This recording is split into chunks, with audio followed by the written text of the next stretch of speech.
You can please join me for the farm worker clap.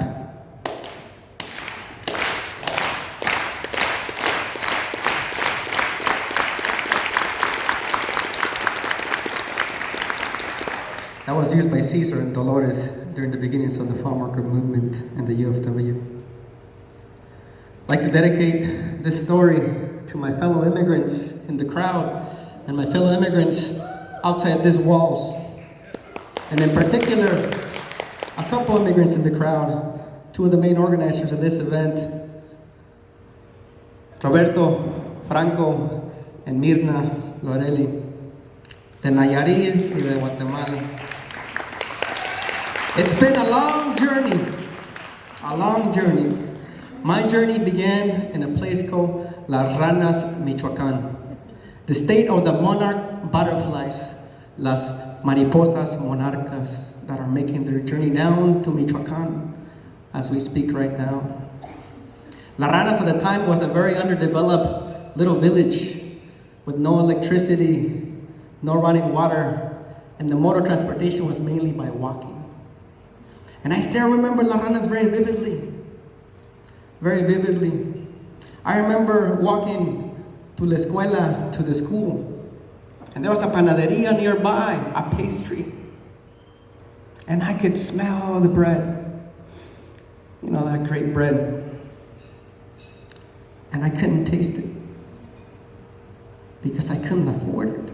And I would pass by every day with my brother Efraim and smell the bread like it was in my nose and I couldn't taste it. I remember el carnaval, la fiesta del año, the big carnival, and walking in there and smelling all the foods, los chilaquines, el pozole, los buñuelos. You know, Mexican food is really good, right? And not being able to taste it. I remember being hungry.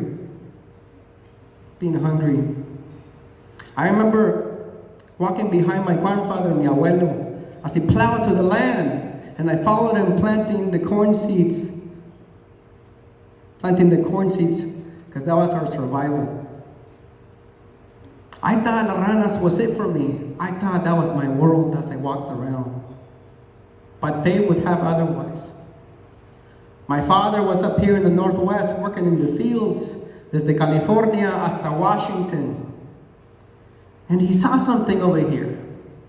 He saw kids in school buses. He saw families together. He saw trabajo. Money grows on trees, he said. En los árboles. He had this vision that he wanted that for us. And in 1986, something happened that made that more real. And that was the Immigration Reform Control Act. And my dad said, this is it. And he went to a place to get his papeles, a place by the address of 356 Young Street in Woodburn, Oregon, Pegun. And he got his papers within like 2 weeks, de volada, right away, he got his papeles. And so he said, okay, it's time for you guys to come up with me. It's time to come and unite the family. And so he brought us up desde Michoacán, and we landed in Salem, Oregon. I rode up on the canopy of his Chevrolet truck that he had purchased. And when we landed in Salem, Oregon, I remember the first day of school when I lined up and there was all this food, the hash browns, the fruta, el jugo, la leche, cereal. And I'm seeing kids line up, grabbing their food. So I do the same. And I see that they're not charging me. Free food. Orale, free food. This is gonna be good. And I lived in a little apartment con mis hermanos y mi hermana on State Street in Salem, Oregon. 1 bedroom. It felt like a mansion. And I remember La Segunda, Goodwill, right? We get clothes cheap. All the clothes we could get, right? Barata. I remember the summer times we go berry picking, right? And I was like, Papa, you're right. There's money in the trees. The more I pick, the more I make, right? This is great. I remember getting Christmas presents de la Salvation Army. All these presents. I would stay up and watch the presents. I was like, I can't wait till I open them. And then I realized that not all the kids were like me. that not all the kids shopped in La Segunda, that not all the kids got their food from the food pantry. And I started to get angry because I couldn't purchase those blueberries during the winter time because they were too expensive.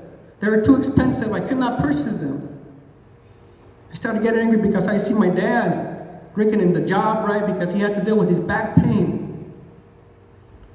And I said, you know what? I'm going to go to school porque no quiero ser campesino. I don't want to be a farm worker, right? And I want to speak better English también. So I took French in high school so I could speak better English. That didn't work out very well. I never used French after that, actually. Pero estaba enojado, I was very angry. And I said I'm going to be a teacher right after I graduated from Miami University, where I went. Puros güeros. And fate had it that I was to return back to the farmer community. So, right, 15 days after graduating from Miami, I got a job at the Farm Worker Housing Development Corporation. It's in the house, by the way. And interestingly, that same summer, I ended up back in the same apartment that I landed on 13 years back to try to bring a family into the housing site on State Street, right? And a few years later, after 7 years in FHDC, I found myself back in a similar place, now at Pecun, running Pecun, and I was able to lead a massive transition of leadership that resulted now in the sons and daughters of immigrants and farm workers leading the organization. And today, I find myself in the same place where my father started the journey. 356 Young Street, Woodburn, Oregon, now called the Capaces Leadership Institute.